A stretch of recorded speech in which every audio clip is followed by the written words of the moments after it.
Wetuli tuberangawo okuva ku ssaawa 10 mpaka ssaawa 12. That is Monday to Friday, and of course this is Uganda. We cannot forget, of course, we are powered by MTN. Everywhere you go, Momo Nyabo is back. Ngera wentiro bagamane MTN Momo kasoba ngo because you never know, you can be among the lucky ones abagenda ofuna up to 5 million Ugandan shillings. Of course abasinga batandise okubanga bafuna inamba gyobo ino okunyiga mu simu ya MTN is *165#. Then you follow prompts, but still the same. You can buy merchandise, pay your bills, then you never know. MTN wekubira kasimu ne bakuwa ku million 5. Okay, this time round tulino mwami Emma Carlos. You've been there, you've done it all for the last 15 years. Wentandika okwogera bayo ne tutandikira sinazala balongo naye nga n'omukyala gyali kuliko omwana wadde ekisera kibadde kiwanvu. But away from that, true. Kansooke mbaddeko ku your social media, to be specific, your Facebook page, and I saw different things. It's soka chenjagalo tandikirako, just I'm giving highlights. Mbubaba wa sente billioni ezokuwa abayimbi n'abasinga adde boogera nga mu ngeri gye boogera balaga munenzo sente mwazifuna naye ate nga naawe yegwe omu oba kuba simanyi oba CEO oba yegwe nanyini kitebe simanyi wenyinza kiyita, of course Utama, that is UTAMA. And of course, in other representatives, of course, Mwagana meeting Mr. Silver Chagulanyi, of course, together with other partners. Then wabera osimanya UPRS, wabera osimanya kati ekitwala ebibine bitwala ba DJ, bitwala ba promoters, nayenga abamu kufe tetubitegeera. Kati njagala educating. Njagala webale nnyo kukkiriza kusomesa. Educate us. One, tutokere ku UPRS. Yes. In creative sectors, waliwo kye bayita CMOs, collective management organizations. Those ones are mandated to collect loyalties on behalf of the creatives. They are member-based. Omuyimbi, TV and radio izizanya music w'abantu. TVs are supposed to pay for that music because umuntu invest in them creativity and energy. It's called a loyalty. Tujja genda buli TV mu ggwanga. Batekawo what they call CMOs, collective management organizations. Kati fano mingana tuina UPRS, Kenya baina, South Africa baina Samoro, South African Management Reproduction chi. Kenya nayo baina ya, kitegede, that's it. Kati edda ngo tubade tuchikuba bulijjo for the last 10 years. Tubade tumanyi manyi gaffe, tubade tumanyi febani nga tugamba entertainment, showbiz, music, but we are big sector. We are called culture and creative. Mwe muli ebintu byonna byogedde wamanga. Mwe muli omuyimbi, mwe muli manager, mwe muli promoter, mwe muli DJ, mwe muli presenter, mwe muli music publisher, mwe muli asiga ebitabo, mwe muli wa theater. Kitegede, it's a whole sector. Era ogenda okola nga fena mwe muli songwriter, producer, kitegede. Ogenda okola nga fena tuli interlinked. Mwe yo sector yonna. Ntegerekese. Kati ebintu ebyo bitunulira buli domain eyo eyina association egitwala. When you come to managers, we have Utama, Uganda Talent Managers Association. When you go to music, musicians, they have Uganda Musicians Association. When you go to DJs, they have FUDA, Federation for Uganda DJs Association. When you go to books, by Neyawe, Uganda ba comedians, by Natuke, Kulira Buchingo. Katwete Genati no sector yafe. Irabano bantu bano buli in association mu affiliating, mu associating.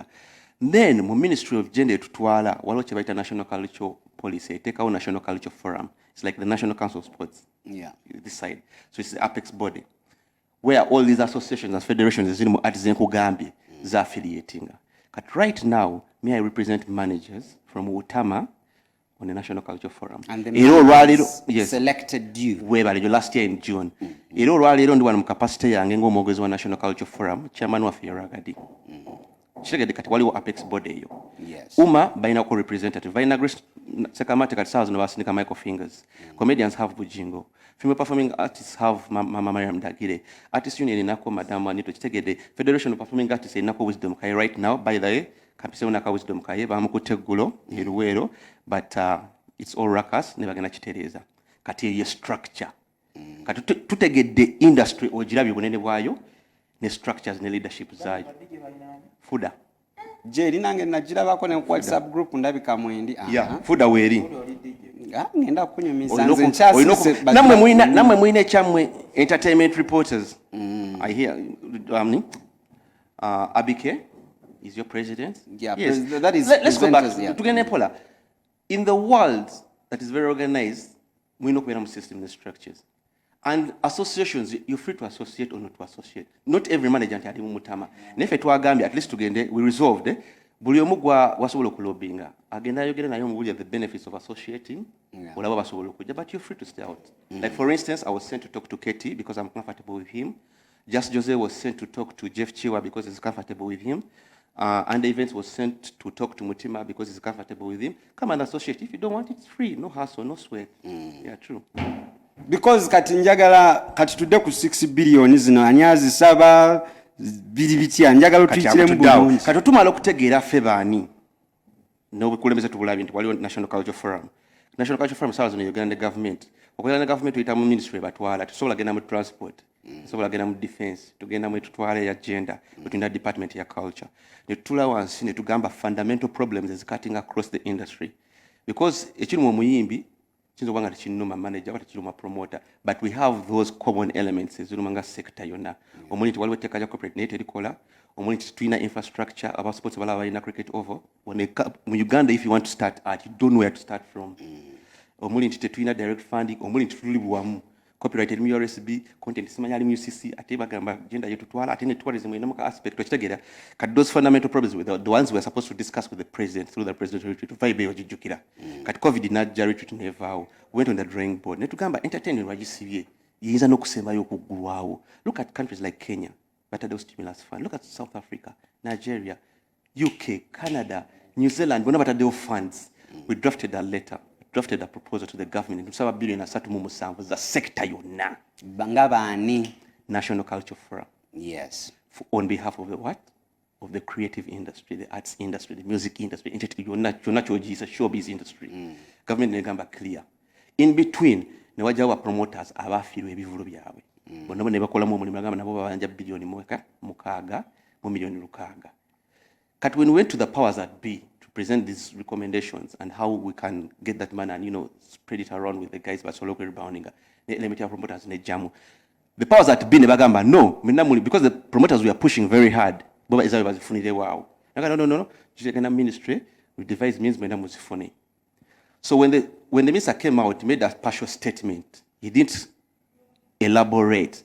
While was 37 billion, which the National Culture Forum asked for on behalf of the creative to help them rebound. And the 6 billion is actually. So the 6 billion is strictly for the promoters who lost their money because of COVID and lockdown. The 37 billion is for the creative sector, for practitioners in the creative sector to rebound themselves. That's it. Most of the people, they were doing speculation because kati chiba tekikyali speculation kino chiba kituse kati we are getting facts. You're getting facts. Facts, yes. So Utama yo ogambye etwala bani tusimale ne mufulu tukitegeere bulungi. Uganda Talent Managers Association. It was formed in 2012. Yes. The idea was to get managers, Uganda talent managers who are skilled, ethical, and competent in this business to find a platform to associating and then have a voice, to professionalize ourselves. Yeah, very good. Yeah. Kati the 37 billion is there, then the 6 billion is there. Sente bazi bakiriza mbu we are going to bring that money. Is the money there? Because nabya balanga batandikidde odda nokola budget. Onoba muwezi no. Kati awo muyimiridde mutya weziri teziriwo zijja. Government yakiriza. This is how government works. When stakeholders or abantu botwala under through your ministry by petitioning a minister, he adopts the petition, takes it to top manager and senior management ministry room, and then they develop what they call a cabinet paper. Cabinet paper your minister amwenyini n'agitwala mu cabinet ne bagidebating ako ne bagamba mbutuufu kituufu abantu babagalawo ddala kituufu cabinet ngamba oye. That's a cabinet what resolution. Nga dynamics zitandika ziva mu finance nga zijja mu gender. Kati bwe zituuka mu gender, omuntu omu ali Masaka nga muyimbi oba DJ nga ali ku lukunjiri ogenda zifuna otya. These were our suggestions to the government. Omuntu kinoomu asobola accessing sente ezo between 5 to 75 million depending on the project. Naye ng'olina okuba ng'olina conditions zino wansi. 1, national ID. 2, Ebola LC1. 3, membership card yo ku kibiina ekikugatta. 4, ne project yo. Then you send those ones to gundi yo recommending association. Let me say you're a musician, Uma recommends you, then it comes to the forum, then you get your money. Then n'abantu bafa batasoma obanga abikutukalubiza. There's a provision of doing a video or audio. Nga banange nze MC Bomb okuveera okwenjiri nshaka sente izo. I want to shoot like 2 videos. I make like 5 audios. This is the budget. Please let me qualify. Put it on the flash, send it to Uma send it. I'm giving an example of musicians. So they're not. Then 2, as an association, you can also apply for that fund if it comes. These are the suggestions National Culture Forum gave to the government. That association also will association, either you qualify from 100 to 500 million as an association, because association is machi abantu bangi. Sawa tuli. So sente tezinaba kuja until ziriwe kiti. The last information I got, I can speak on authority, ministry emazokola cabinet paper. Not just because kati waliwo primaries, but ministers abasinga bali up country, kati waliwo get a bit of recess, kati wewe mu time. Once the paper is approved in cabinet approves. So it hasn't yet approved. Cabinet that hasn't yet approved. You think that money will come or it will not? It will come because we deserve it. Every sector yasabye. What's so special about it? Let's talk about Butama kati aha. Tukwemu akafaananyi Butama ezamwe kati soko mpikiremu awo biba bigenda kubeera bitya. Kati fe Butama we're having meetings. We resolved as Butama that Fengama managers resolved. Given that the developments and the current your managers, your what managers, artist managers bayimbi managers oba ne bana bakuba ebifaananyi still picture manager everyone as long as you're a manager, DJ, because Nisha managers provided you're managing talent, you're qualified to be what a member of what of Utama. What makes one a manager? Like nze nsobola okubeera waneno systems are physical. We're not doing petty things. Systems are physical. Let's appreciate the fact that we should go through the processes because we were to be 10 years ago. Constitution ya Utama egamba for you to qualify to be a manager and a member of Utama olina okubanga at least wa managingako omuyimbi omu obanga wade mu business emyaka emeka ebiri bakiteekawo minimum. Kati kanzireyo fe Utama tukyateesa tuzijenga association oba tuzijenga individual managers. Sawa tuli. So let's go at you. Mubina bibina byonna ebiriwo tewali, there is no kibiina gwe oba any association you have a problem with for starters. Sina association nako problem because I want us, because my overriding vision is to see that the sector is better organized and streamlined. If you're dancers, make an association. Because most of the artists are not happy with most of these associations.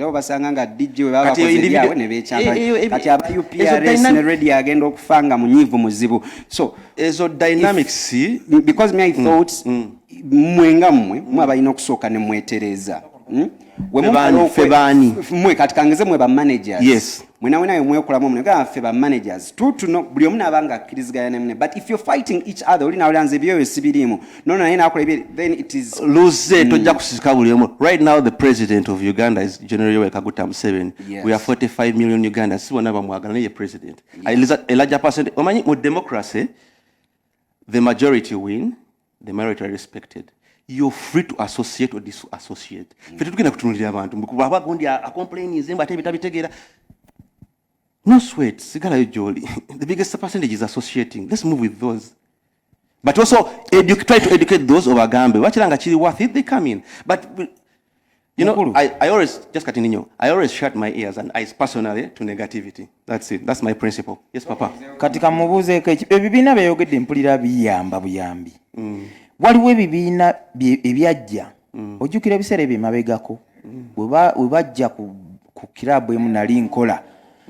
Ne batuyisa bubinyo ne batukuba bubinyo ne batwala ebyuma byange. Ebyo byuma kye. Ngena mugamba. Buuza ngena mu educating. Bibiina kye ebyo ate byo ebinyigiriza obunyigiriza nga tebiyamba. Kati mukama wange Gwedijani.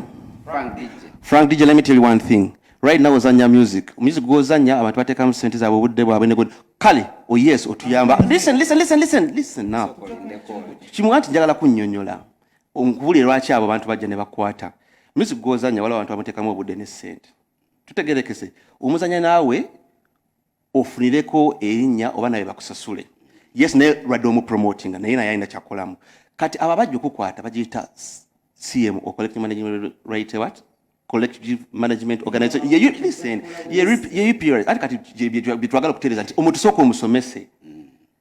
Omuntu soko omusomese. Kati UPRS ina mandate buli muntu yenna mu tteeka lya copyright akozesa music wakina hotel, wakina DJ, wakina tax, wakina banking hall, wakina radio, wakina TV, olina okusasulira license okuzanya music oyo because gwe mulimu oli akola music oba nataka musene music gwe mulimu gwe era ina mufunamu kati zanye nyimba z'eddiini obaza no tamufayo tugenda kukola no olala Frank nze omanyi lwaki ngenda mpola osooka n'osirika n'owuliriza nti wali agenda tugoba sawa bbiri oba kitegeera tetulina gye tulaga tobulaba osirika n'owuliriza omala n'olyoka ojja nange nkyalina bingi nnyo wane tusobola n'osulawo let's just go in for a short break munnange tetutegeera bulungi nnyo mwami no atuwulira tetutegeera bulungi nnyo abamu ku ffe tulwawo okutegeera kati mwami Emma Carlos bambi ali waneeno ali mutuyigiriza bintu bino naye naffe tulina bye tugenda okubanga tumuza tuddemukko ku magezi tutegeere ebintu bino. Let's just go in for a short break. Tukyaliwo of course the Yuga boys are also going to be coming through naye tukyali ne mwami Emma tugende mpola kati waliwo abatandisa okubeerulira mu kana akadde naye nga batukyali mu to educating ate boogera olulimi lwe tutegeera obulungi ennyo. So Utama weri Uma weri UPRS It's not an association. It's a collective management organization. Yeah. Fuda weri, Umpa weri, Usa Uganda Songwriters Associations, Audio Producers Associations weri ari next year jukulira kati ezo nazo na mubano fenna abakola mu sector. Never going to bali kuwandisa. Ani namwade guidance. What's his name? This biggest dancer, Eddie Wizzy. Bagena kuwandisa Uganda Dancers Association. Baite bachina. Kati olaba, let me show you. Tuino kilizo kuiga si fena tumanyi. Very good. When Eddie Wizzy came to me, he said, when I went to register Uganda Dancers Association, I found dance groups. No, those are private company dance groups. Now it's all okay, Twinkle dancers. Yes. But now you are registering an association to collectively mobilize dancers. So I talked about the money, which is the 6 billion going to our promote so bajja genda banonyereza oli ali kapiripiriti wa evidence ne receipt weziri then agambe nandi badde mfunamu zino no bamukoleko kati babirawo the 37 which will be for the whole sector through the ministry, National Culture Forum, and then the different associations and the people who would get maybe on that share, those are which kind of people? Beba no fenda bali mu industry. Abali mu industry. Kati sawa zino kutunulia abantu basatu wano wetutudde. Tulinawo presenter, tulinawo manager, tulinawo ani ne DJ. So now how what do they base on to distribute this money to those particular people? Fetwasabye fund ne tugamba individual between 5 to 75, association 100 to 500. Full stop. So anti chengamba who are the beneficiaries? Ngano gamba the DJs, tuli abantu basatu wano abali mu industry. Waliwo presenter, waliwo manager, waliwo DJ.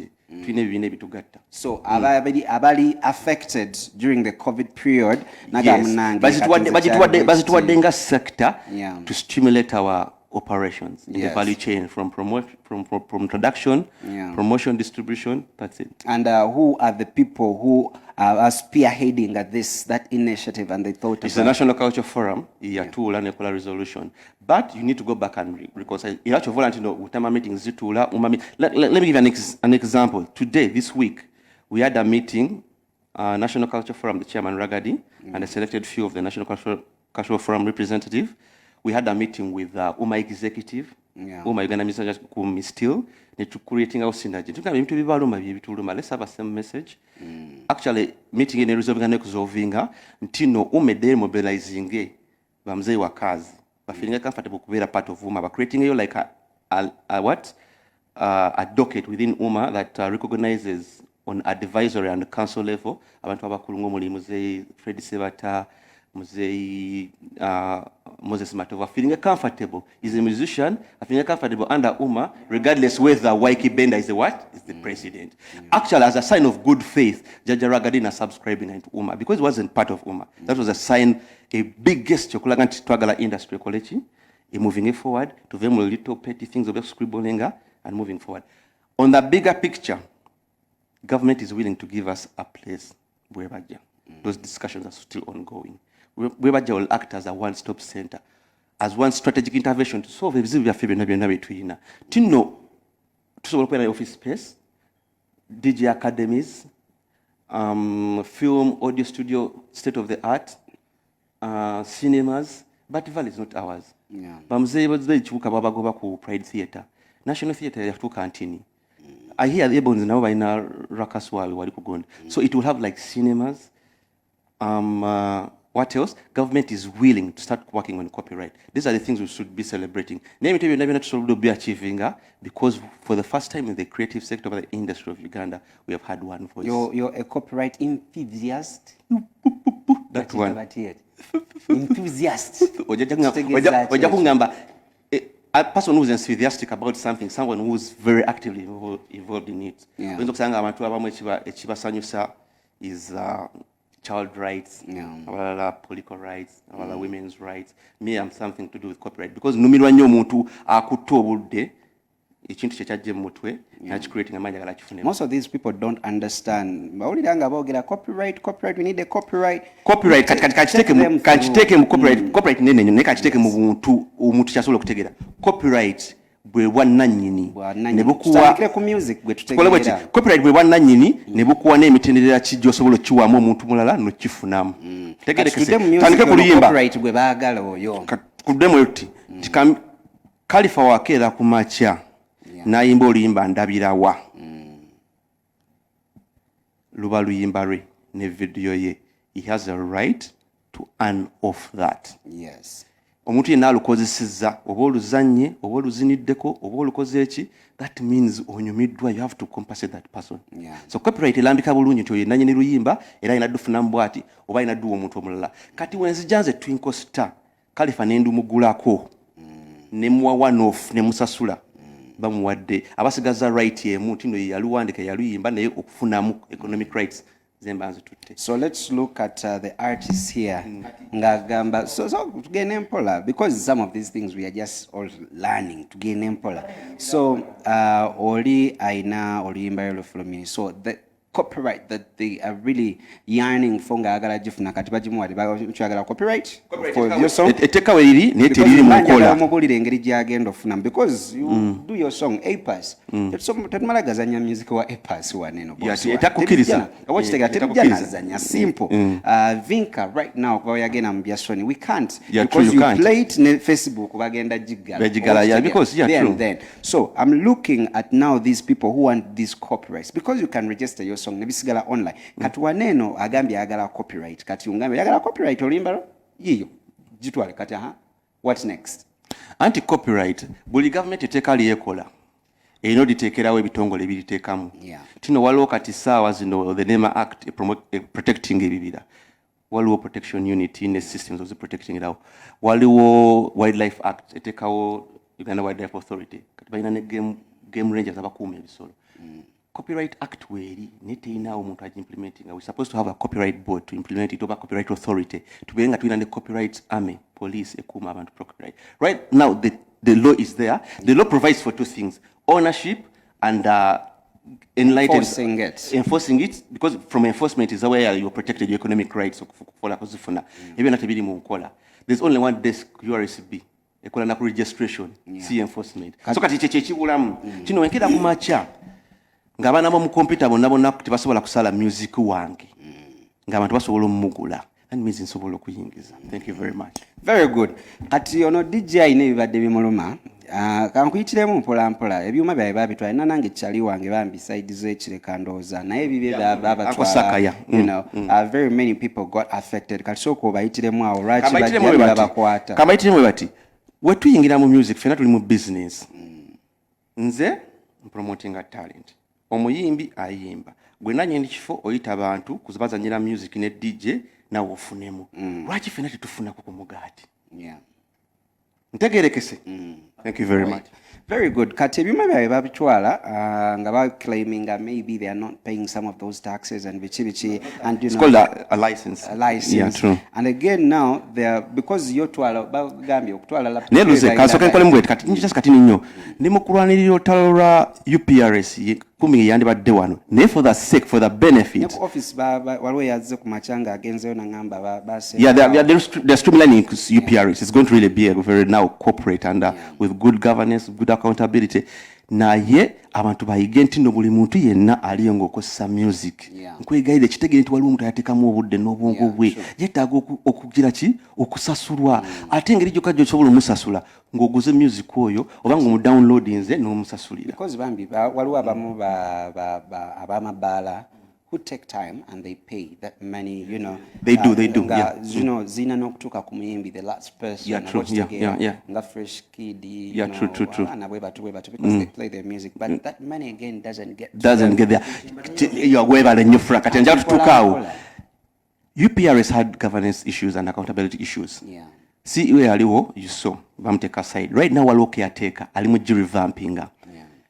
Ideally, every radio station, TV station, inokubanga ina software okumanya nti no ono mwana music wazanye mirundi weti era ja solo funa sente weziti sawa zino ebintu nga tebiriyo bakola kibaita blanket ne baganga kati leero omwaka guno mu radio stations zonna ne TV station music wabanyi nena listen mpuliza ya tukunganyiza mu billioni emu kane batandika kola kibaita blanket tebakola actual bakola blanket ne baganga kati chameleon kali zino gundi zino naye their processes okola nti software yabeerawo omuntu afune kyafunye togenda eri ku UPRS ng'omwaka mulambo ofunye million 5 no complaining. I think it would be a very good idea. I don't know, simanyi lwaki mwe ba managers you don't think about this. Tewali muntu akirizibwa to just come and sing. Nakola oluyimba lwe just anyhow. Twandibadde ne record labels, yeah? If we are having record label netumanya no swangs people who are registered there balinganga 10 netumanya mu Gagamel tuyina bano mu Firebase tuyina banga you just don't because that's when calculations becoming a tricky. Oli ava mu kyalo nayimba kati nebino binayibawo obuzibu nga teri DJ because buli omu DJ omusanga nagamba mpa computer ne machine kati nfuse do we have more time nabanga yeah we have okay let me just so it would be easier but that's where the problem comes and I think it's not going to be solved now. People Thank you very much fighting each other but processes are there no kijja kutuka chese sectors zonna wezita tulina okuzitamu we have to appreciate the processes nkuga luzo kimanyi twashootinga covid is mtwalo 15 ne kati sawa mtwalo 15 tukikola na makeup actually makeup wa mitwalo 5 wanvire so we need to appreciate the processes ekintu kyogambye ekintu ekyo tukyagala but that's a policy issue and a cultural issue tino wetukera ku machintu gana tino bulema industry limu free entry and exit it's a culture but we need to change it through policy and policy takes a long time right now policy jitobali tukolerako ya 2006 wali wachali no possibility but sawa zino tina smartphone osobola kola everything ku simu the policy is being reviewed kan kwa example ya management we as managers twagala mbere aspect ya management that's for one to be profitable and for one to be in the industry, at least having a manager or agent. That's the culture all over the world. In South Africa, you can't just go to me. Talk to my manager, my agent. Talk aspect here. Twin aspects in terms of as very policy. Because governments and sectors work through policies. Yeah. Policy webanga nkadde era yekichi bakiriwo. Kozo oli nakera ku machambu goli muki. Bamuwadde t-shirt kati nyingidde ndi mugaga meria. No. Olaba by the way, kankubulire olaba singa tutereza. Yeah, struggle tulimu ate twagala support ya mwabamawulire. Tukyetaaga ya. Twagala support ya mwabamawulire. Ngezako gamba ono mwami. Waliwo obubbi oba bwenyira okutulugunya okwenja usako ulirize ulimpulirizaako. Nti ekintu kino bino ebintu byonna we byabeererawo omwaka ogwedde oba nga guno gutandika. Ezo gundi zaali tezikola nga n'abayimbi bennyini bannannyini music ono gwe mututulugunyizaako nabo bakaaba bagamba nedda anti ayogerera ki ekitongole kati obubaka bumugendako yannyonnyole bali abatulaba no nkunnyonnyola ssebo nti n'abayimbi bennyini nga bomusanga agamba bana ennyimba zaffe bazikuba naye batugamba gwe tusasulayo gundi nga nabo bennyini bakaaba nga ssente baziwayo bano naye ngendo bayongera tumyumyula. Mwami Emma Carlos, as we are winding DJ, up. Just a quick one. DJ, Frank DJ. Ati omazo okwogera njagala nkukanya obusungu bwo. Frank, oyina laptop eno. Erimu music mungi nnyo. Nga twatandise kubala buluyi. I have no time for you. I'm sorry. Okay, as we are winding up, Okiriza nti no music gwokuba yesirado promoting omuyimbi in the process nti omukuba nti omuntu anteekamu obudde ne ssente ayetaaga okusasulwa. Ebyo nakikiriza. Kati kitwakiriza njala tuvana tukizganyiza ekintu kimu. aba UPRS bali bakola ensobi nga tebasoose kusomesa abantu wonobona okola oba enforcement oba eki sooka osomesa omuntu ategeere saa zino abantu bagula music computer bo balooza bagula music wa muyimbi sente zigenda wa muyimbi zigenda muyo wa computer ndadde waka omuyimbi nabeera nga alina hit bine nga tambuza bigenda nga wa computer ine motoka ate naamuvuma kyabwenkanya ekyo nga tuwunzika nsaba abantu fenna abali mu sekta eno one twagala nnyo okwogera n'okubumbujja naye at least tulazeeko nti no tuli coordinator and very what ku mateeka agafulumye twali ne one voice which was very beautiful industry nsiba ngamba abantu eri mu factory resetting twali tugamba nga government tetuyamba nawaluli nateekayo ka status ku simu yange nengamba kiyinga okuba nti nobadde n'akawala nga okavibinga for a very long time then finally kagamba nzijja okukulabako ate nogamba kati oba obetegeka butegesi tabu umanye nti tabu kiria salamu alaikum. Yes, of course, Emma will be coming through once in a while to Renga Tunyamiako Kubina. I know we've been chopping, but me, what I think it is a very, very good idea. Singamwe tufinafina tubatu wegase. Kwa nulieri nalaba, olina jambo banjo gedeko ko TV. Omuntu neba mugoba. Things just don't have to work like that. You know, if we all do the right things in a professional way, you know, it will be way better off. Nze uchimanyi mu Uganda nze ba TV presenter abasingate babasasula nze ngankukolera nga tonsasula boyine kizibu ku mutwe. Naye banji nnyo omuyimbi najja Anderson njagala onkubire yakayimba kange nampa n'ekyetaano. Are you serious? Let's just go in for a short break, then after we're going to be getting back.